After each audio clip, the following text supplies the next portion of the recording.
মক্কা মুকাররমার সব জায়গাতেই দোয়া কবুল হয়, কিন্তু কোন কোন বিশেষ স্থানে বিশেষভাবে দোয়া কবুল হয় সেই সব স্থানে বিশেষভাবে দোয়া প্রার্থনা করা উচিত। আসসালামু আলাইকুম ওয়া রাহমাতুল্লাহি ওয়া বারাকাতুহু। সম্মানিত প্রিয় দর্শক ও শ্রোতা মণ্ডলী, পবিত্র কাবা ঘরে মানুষ হজ করার জন্য যায়। হজ করার পাশাপাশি অনেক হাজী সাহেবের আল্লাহ পাকের দরবারে অনেক চাওয়া পাওয়ার থাকে। অবশ্যই হজের পুরো সফরটাই দোয়া কবুলের সফর এবং দোয়া কবুলের জায়গা হলো পবিত্র মক্কাতুল মুকাররমা। এরপরেও বিশেষ কিছু জায়গা আছে যেখানে দোয়া করলে আশা করা যায় দোয়াটা নিশ্চিত কবুল হয়। হজের সফর আপনি ইহরাম বাঁধার পর থেকে আপনার সব দোয়া কবুল হবে ইনশাআল্লাহ। এই বিশেষ সময়ের পর আরো কিছু বিশেষ জায়গা আছে যেখানে দোয়া করলে আপনি ধরে নিতে পারেন আপনি দোয়াটা আজ হোক কাল হোক নিশ্চিত কবুল হবে ইনশাআল্লাহ। বাকি আমাদের হাজী সাহেবরা যারা যান এই জায়গাগুলো না জানা থাকার কারণে তারা, আমি বলবো, দোয়ার দিকে অবশ্যই তার হজ আল্লাহ পাক কবুল করুক সেটা আমি বলছি না, বাকি দোয়া করার দিকে বা দোয়া করার আগ্রহ থাকে না। আবার অনেকে জায়গাগুলো না চিনার কারণে না জানার কারণে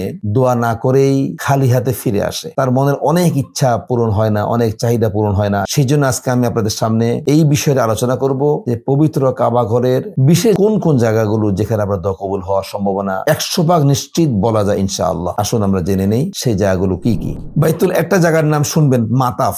মাতাফ কাকে বলে? বাইতুল্লাহ চতুর্দিকে যে সাদা পাথর বিছানো যেই জায়গাটুকুন, অর্থাৎ মসজিদ হারামের ভিতরে ছাদবিহীন যে খোলা জায়গাটুকুন, এই জায়গার নাম মাতাফ। মাতাফ অর্থাৎ তওয়াফের জায়গা, অর্থাৎ এখানে তওয়াফ করা হয়। নামাজ সময় নামাজ পড়া হয় ঠিক, কিন্তু এই জায়গাটা মূলত তওয়াফের জন্য নির্ধারিত। এরপর এই মাতাফের মধ্যেও দোয়া কবুল হয়। আপনি মাতাফের যে জায়গাতেই দোয়া করবেন, নামাজ পড়ে হোক অথবা নামাজ ছাড়াই হোক, আপনার দোয়া কবুল হওয়ার সম্ভাবনা অনেক বেশি। 2 নম্বরে মুলতাজাম, অর্থাৎ মুলতাজাম হলো বাইতুল্লাহর ঠিক হজর আসওয়াদের পাশে যেখানে পুলিশ দাঁড়িয়ে থাকে, হজর আসওয়াদের পর থেকে নিয়ে বাইতুল্লাহর দরওয়াজা পর্যন্ত যেই জায়গাটুকু, এই জায়গাটুকুর নাম মুলতাজাম। হুজুর আকরাম সাল্লাল্লাহু আলাইহি ওয়াসাল্লাম এই জায়গাতে দোয়া করেছেন এবং এই জায়গার মধ্যে আল্লাহ রাসূল সাল্লাল্লাহু আলাইহি সাল্লাম নিজের গাল মুবারক লাগিয়েছেন, কপাল লাগিয়েছেন, বুক লাগিয়েছেন। অর্থাৎ এখানে আপনি যে দোয়া করবেন দোয়া কবুল হবে। 3 নম্বরে আসেন মিজাব রহমত। মিজাব রহমত হলো বাইতুল্লাহর ছাদের পানি পড়ার জন্য যে নালা দেওয়া হয়েছে সোনালী কালারের, এই নালাটার নাম মিজাব রহমত। এখানেও আপনার দোয়া, আপনি যদি এই জায়গায় দাঁড়িয়ে দোয়া করেন তো সেখানে আপনার দোয়া কবুল হবে। 4 নম্বর হচ্ছে বাইতুল্লাহর অভ্যন্তরে। এখন প্রশ্ন হলো বাইতুল্লাহর অভ্যন্তরে তো আমাদের সাধারণ মানুষের প্রবেশ করার কোনো অনুমতি বা সুযোগ নেই, তাহলে আমি কিভাবে যাব ভিতরে? হ্যাঁ, আল্লাহ পাক আপনার জন্য সেই সুযোগটি রেখেছেন। সেটা হলো হাতিম যে জায়গাটুকুন, অর্থাৎ রুকনে ইরাকির পর থেকে রুকনে শামী পর্যন্ত দেখবেন, অর্থাৎ যে উঁচু যে মোটা দেওয়াল দেওয়া আছে, ওই দেওয়ালের ভিতরে জায়গাটুকুর নাম হাতিম। মনে রাখবেন পবিত্র কাবাঘর সংলগ্ন প্রথম 2 কাতার, এটা অনেক মানুষই জানেন না যে আসলে বাইতুল অভ্যন্তরের জায়গা কোনটা। এই না জানার কারণে সেখানে ঢুকেই মানুষ যেখানে জায়গা পাচ্ছে সেখানে নামাজ পড়তেছে, অথচ সবটুকুন জায়গা কিন্তু কাবার অভ্যন্তরের জায়গা নয়। শুধুমাত্র কাবাঘর সাথে লাগানো যে প্রথম 2 কাতার, এই 2 কাতার হলো কাবার অভ্যন্তরীণ, কাবার ভিতরের অংশ। এটা হয়তো অনেকেই জানেন, কুরাইশ যখন তাদের হালাল টাকা দিয়ে, হালাল অর্থ দিয়ে বাইতুল্লাহ নির্মাণ করেছিলেন, তখন অর্থ সংকট হওয়ার কারণে এই অংশটুকুন বাদ দিয়ে দেয়। আমি বলি যে এটা আসলে আল্লাহ পাক তার কিয়ামত পর্যন্ত সমস্ত বান্দাকে বাইতুল্লাহর ভিতরে সহজে প্রবেশ করানোর সুবিধার্থেই এই জায়গাটুকুনকে আল্লাহ পাক কুরাইশদের মাধ্যমে ফাঁকা রেখে দিয়েছেন, যাতে আজকে আমি আপনি খুব সহজেই বাইতুল্লাহতে বিনা অনুমতিতেই ভিতরে নামাজ পড়তে পারি। অতএব চেষ্টা করবেন যারা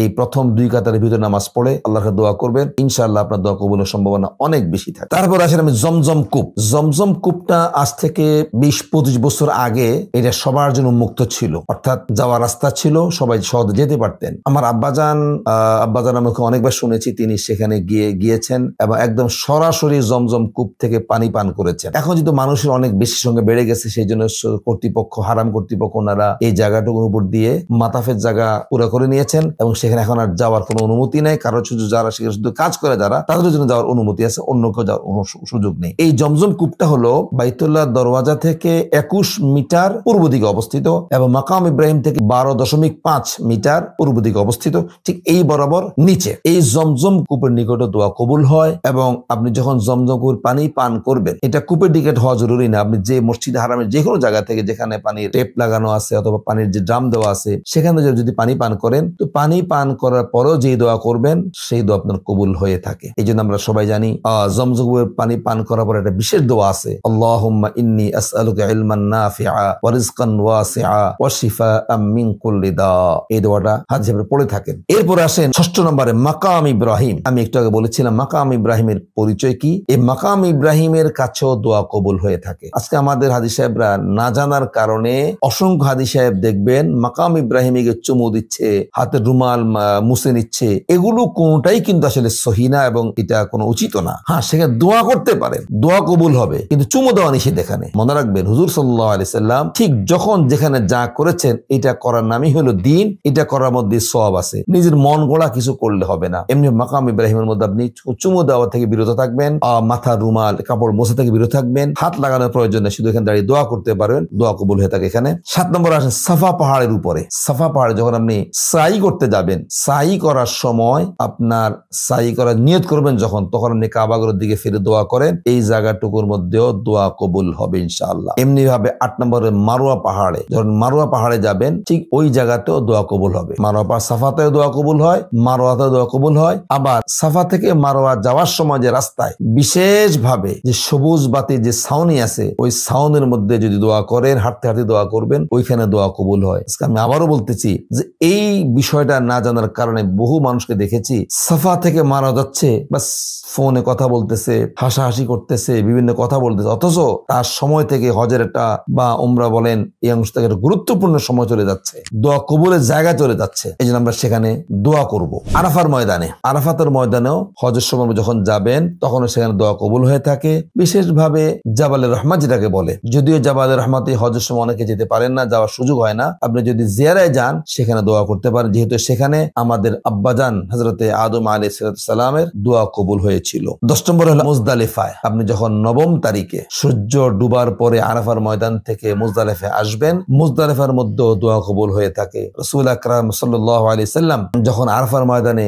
দোয়া করলেন, আল্লাহ পাক নবীজি সব দোয়া কবুল করলেন, কিন্তু একটা দোয়া বাকি ছিল, শেষ ওই দোয়াটা মুজদালিফার ময়দান আসার পরে আল্লাহ পাক কবুল করেছেন। তাহলে মুজদালিফার ময়দানটাও দোয়া কবুলের জন্য একটা বিশেষ জায়গা। এরপর আসেন মিনায়। মিনার মধ্যে আপনি 8 তারিখ পুরো দিন মিনায় থাকবেন, 10 তারিখের কিছু অংশ মিনায় থাকা হয়, 11 তারিখ থাকা হয়, 12 তারিখ থাকা হয়। এই সময়গুলোতে আপনি মিনাতে দোয়া করতে পারেন। আজকে আমার বলতে আসলে আফসোস লাগে এবং বাস্তব কথা এটাই, প্রত্যেক বছর দেখা যায় 12 তারিখে ফজরের পর থেকেই খুব দ্রুত তড়িগড়ি করে হাজী সাহেবরা মক্কাতে ফিরে আসেন। গতবারও দেখেছি জোহরের আগে পুরা মিনা খালি। আলহামদুলিল্লাহ আমি চেষ্টা করি মিনাতে, আমি প্রত্যেক বছরই মিনাতে আসরের নামাজ পড়ে তারপর রওনা দেয়, যেহেতু আমার সামনে ওয়াজিব রয়ে গেছে জামারাতে পাথর নিক্ষেপ করা, সেই জন্য আমাকে ওই সময়ের হাতে নিয়ে আমরা আসি, কারণ যত বেশি সময় সেখানে থাকতে পারবে তারপর দোয়া কবুল হবে। সেখানে মিনা দোয়া কবুলের জায়গা। 11 নম্বর জামারাতের নিকটে। এখানে যদি কিছু মাসালা আছে, সব জামারাতের নিকটে দোয়া নাই, অর্থাৎ আপনি 10 তারিখে যেহেতু শুধুমাত্র বড় জামারাতেই পাথর মারবেন, তো বড় জামাতের পরে পাথর মেরে আর কোনো সেখানে দোয়া নাই। কিন্তু 11 তারিখে আপনি যেহেতু প্রথম, দ্বিতীয় এবং তৃতীয় 3 জামারাতে পাথর মারবেন, তো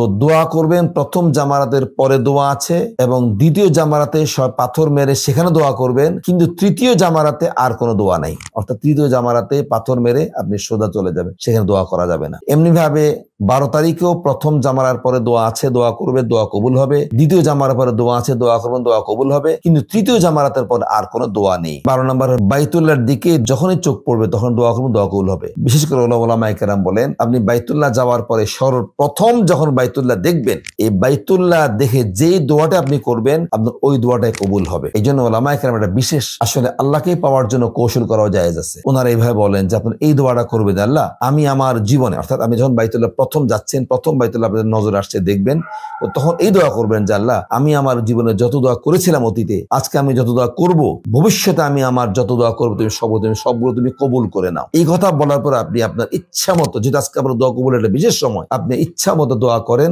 আল্লাহ তাআলা আপনার দোয়া এখানেও কবুল করবেন ইনশাআল্লাহ। 13 নম্বর আসেন হাজরে আসওয়াদ এবং রুকনে ইয়ামানির মাঝখানে, অর্থাৎ যেখান থেকে আপনি তওয়াফ শুরু করলেন এইখান থেকে নিয়ে রুকনে ইয়ামানি অর্থাৎ হাতিমের যে শুরু কোনাটা রুকনে ইয়ামানি এর মাঝের অংশটুকুর মধ্যে যে দোয়া করবেন আল্লাহ পাক আপনার দোয়া কবুল করবেন ইনশাআল্লাহ। বাকি এগুলোর বিশেষ জায়গা। আর আপনি চেষ্টা করবেন আপনার নিজের জীবনে যতগুলো মনের চাওয়া পাওয়া আছে, হারাম চাওয়া নয়, অবশ্যই হালাল চাওয়া, যেগুলো হালাল প্রয়োজন যেগুলো। এবং এমনিভাবে আপনার কাছে আমরা দেখেছি হয়তো যখন মানুষ যায়, এলাকার অসংখ্য মানুষ যে ভাই আমার জন্য দোয়া করে, আল্লাহর কাছে গিয়ে দোয়া করে, কথা দোয়া করতে বলে আমাদেরকে, ওনারা এরকম চাহিদা দিয়ে পাঠায়, অনেকে প্রতিনিধি বানিয়ে পাঠায়। আপনি সবার জন্য বাইতুল্লাহর আশেপাশে যে দোয়া করবেন, দেখবেন আমি আশা করি যদি কেউ এই পুরো সময়টাকে শুধুমাত্র দোয়ার মধ্যে কাটাইতে পারে, তো ইনশাআল্লাহ তার ফলাফল আপনি দেখবেন, আপনার জীবন পরিবর্তন হয়ে গেছে। সেই শুধু হজ আসলে শুধুমাত্র হাজি হওয়ার জন্য নয়, বরং আল্লাহ তাআলার সঙ্গে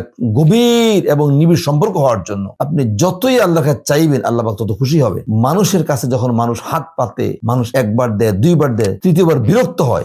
আল্লাহ রাব্বুল আলামিন দয়াবান, এমন মেহেরবান আমাদের রব, তিনি যত আপনি চান আল্লাহ পাক তত বেশি খুশি হবেন। এই জন্য বান্দা যাতে আর সহজে পাইতে পারে, আল্লাহ রাব্বুল আলামিন বাইতুল্লাহর মধ্যে বিশেষ কিছু জায়গা দিয়ে দিয়েছেন, যেখানে আপনি দোয়া করবেন। আল্লাহ তাআলা আমাদের সকলকে এই পুরা হজের সফর, উমরার সফর দোয়া এবং আমলের মধ্যে কাটানোর তৌফিক দান করুক। আসসালামু আলাইকুম ওয়া রাহমাতুল্লাহি ওয়া বারাকাতুহু।